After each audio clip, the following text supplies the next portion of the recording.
Hello friends, good morning. Shri Swami Samarth. మీ demand మించటైతే నేను ఇయాల నుంచి తెలుగులోనే బ్లాగ్ అయితే కంటిన్యూ చేస్తున్నాను. నిన్న స్టోరీ పెట్టే నుంచట అంటే most of the people Marathi ఉన్నా కానీ నా తెలుగు బ్లాగ్స్ అయితే చూస్తారు. ఆ ఓటింగ్ మించట నాకు ఇట్లా తెలిసింది. Thank you so much guys. Me support ఇట్లానే నాకు ముంగట కూడా ఉండాలి. చలో ఇవాళది బ్లాగ్ అయితే చాలు చేశాం. ఇక సండే అంటే మొత్తం పోహే లేకుంటే ఇడ్లీ వడ దోశ కంపల్సరీ ఉంటుంది. మీతో కూడా ఇట్లనే ఉండవచ్చుగా కమెంట్ చేసి అయితే చెప్పండి.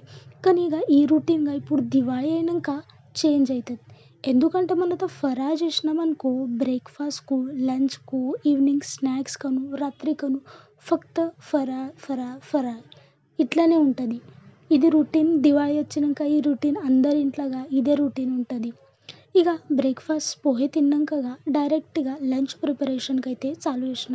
ఎందుకంటే ఇప్పుడు ఎండ అయితే బాగా ఉన్నది. ఇక డైరెక్ట్ ఆ ఎండ దిక్కెళ్ళి వంట అయితే చేయబుద్ధి కాదు. ఇక ఫాస్ట్ బ్రేక్ఫాస్ట్ కాగానే ఇక్కడ చపాతీకు పిండి పిసికిన ఆయనతో ఇట్లనే టమాటా అని ఉల్లిగడ్డ కూడా చేసిన బాజీ కోసం. ఇక టమాటా ఉల్లిగడ్డ కోసినాక బాజీ అని చపాతీ బువ్వ చేసి ఇక తిన్నాక ఇన్స్టాగ్రామ్ ఇట్లనే స్క్రోల్ చేసేటప్పుడు నాకు ఒక దీపంతది హ్యాక్ అయితే కనబడ్డది. అది ట్రై చేసామనుకోండి ఈవినింగ్కు. ఇక దీపంతల పైలాగా నీళ్ళు పోసేది. నీళ్ళు పోసినాక దాని సర్ఫేస్ మీద నూనె పోసి దీపంతా అంటించేది.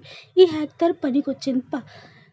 ఆయిల్ది బచత్ అయితే అయింది. ఇక అదే మా చెరిగాడు నా బ్యాగ్తో తబలా అనుకొని కొడుతుండు. నా పాత బ్యాగ్ ఏడు యూస్ అయింది. చలో గైస్, బాయ్ బాయ్. మళ్ళీ ఇట్లనే ఒక కొత్త బ్లాగ్లా.